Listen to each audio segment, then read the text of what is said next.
I mean in the same orbital, they will repel each other, and because they're repelling each other, less energy is needed to remove one of them because they're already pushing each other away. So because they're already pushing each other away, less energy is needed to remove one of them. This is called spin pair repulsion.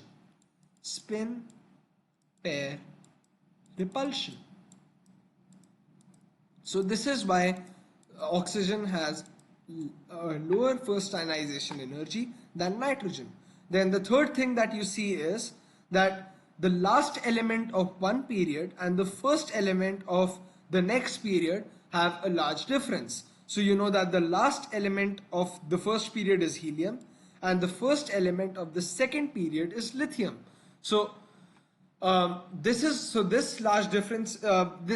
So helium has a greater ionization energy than lithium because you know that even though lithium has a greater nuclear charge, it has a greater atomic radius and it has a larger shielding effect. Now these two factors will outweigh the increased nuclear charge, and that's why the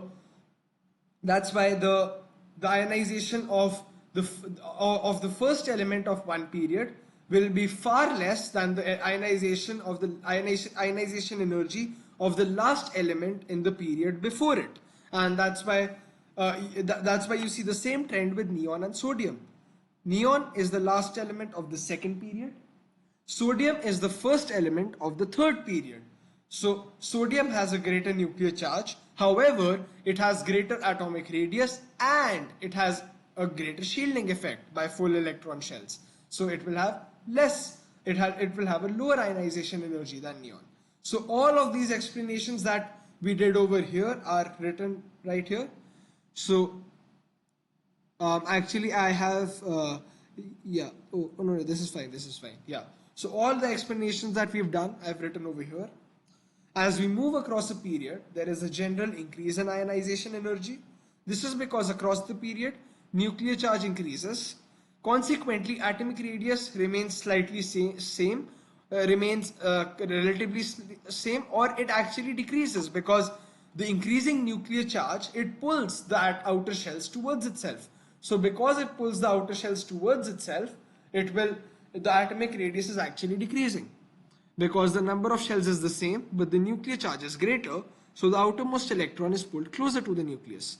And you will also write that the shielding effect is also relatively constant. I forgot to write it over here, but the shielding effect is also relatively constant. Then, however, there is a decrease as we go from group 2 to group 3. This is because the outermost electron for group 2 elements is in a s subshell, but the outermost electrons for group 3 elements is in the p subshell. The p subshell has more energy than the s subshell as it is further from the nucleus. So less energy is needed to remove the outermost electrons, obviously. Moreover, there is a decrease as we go from group 5 to group 6, so this was actually group 2 to group 3 was, in our example, it was beryllium to boron in our example, and group 5 to group 6 was, in our example, nitrogen to oxygen. So there is a decrease as we go from group 5 to group 6. This is because the outermost p subshell of group 5 elements is partially filled such that each p orbital has one electron. We saw that. On the contrary, the outermost p subshell of group 6 elements has two electrons in the px orbital. These electrons repel each other, which is spin pair repulsion, and hence less energy is needed to remove an electron.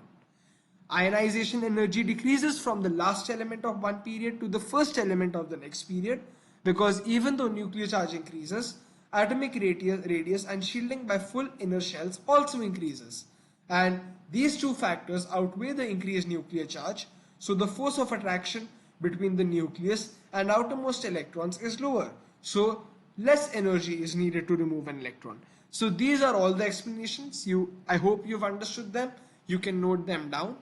So we are done with the chapter electrons in atoms. We've done everything that was required for the syllabus. If you have any doubts, you can email me at alevelchemistryfree@gmail.com. The email ID is in the description, and you can do past papers. You can practice questions on this chapter from past papers on gcguide.org. The link is also in the description. So thank you for watching. Keep practicing and